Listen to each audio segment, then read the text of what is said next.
Good morning అందరికీ. ఈరోజు speciality వచ్చేసి ఇంటర్నేషనల్ సివిల్ ఏవియేషన్ డే అనమాట. అంటే తెలుగులో తీసుకుంటే అంతర్జాతీయ పౌర విమానయాన దినోత్సవం అని చెప్పుకోవచ్చు.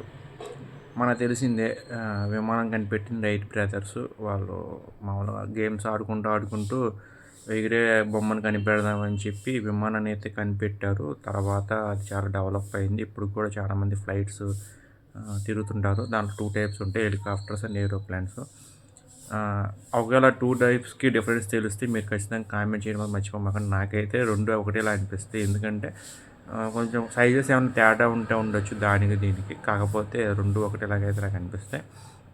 సో మీకు ఎవరికైనా డిఫరెన్స్ తెలిస్తే ఖచ్చితంగా కామెంట్ చేయడం మర్చిపోమాకండి. ఏరోప్లేన్కి, హెలికాప్టర్కి.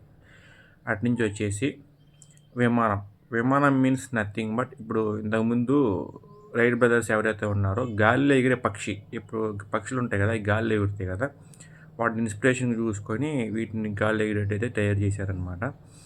తర్వాత రకరకాల బోయింగ్ కంపెనీ కావచ్చు, లేదంటే రకరకాల ఇండిగో ఇలాంటి కంపెనీస్ ఉంటాయి కదా, ఫ్లైట్స్ తయారు చేసే కంపెనీస్.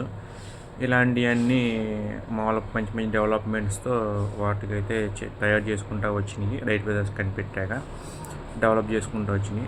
విమానం ఎక్కాలి, తిరగాలి అని ఒక సామాన్యుడి కళ అనమాట అప్పట్లో, ఒక 10 years 20 years బ్యాక్. ఇప్పుడేముంది, ఒక 5,000 పెడితే ఎక్కడికైనా వెళ్ళొస్తున్నారు. అంటే విజయవాడ, హైదరాబాదు, లేదంటే ఢిల్లీ అట్లా 10,000 15,000 అట్లా మన డిస్టెన్స్ని బట్టి, ట్రావెలింగ్ బట్టి అమౌంట్ అయితే టికెట్ అయితే ఉంటుంది అనమాట విమానంకి. సో మీలో చూస్తున్న వాళ్ళు ఎంతమంది విమానం ఎక్కారు? సో ఖచ్చితంగా కామెంట్ చేయడం మాత్రం మర్చిపోమాకండి.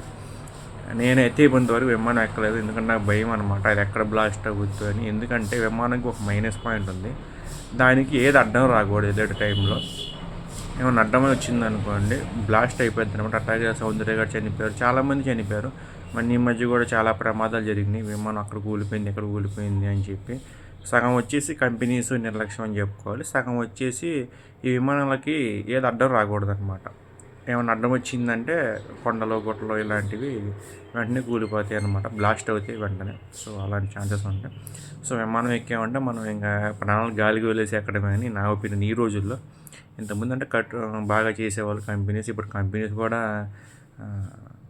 మిగతా వాళ్ళగా తయారయ్యారు. Like train companies, buses companies ఇలాగా తయారయ్యారు. వాళ్ళు కూడా ఎటువంటి విమానాలు తయారు చేస్తున్నారు ఆశ కొద్దీ. సో దేనికైనా సరే వాడి కొద్ది వాల్యూ ఉంటుంటారు కదా, ఎందుకని అనమాట. Thank you so much.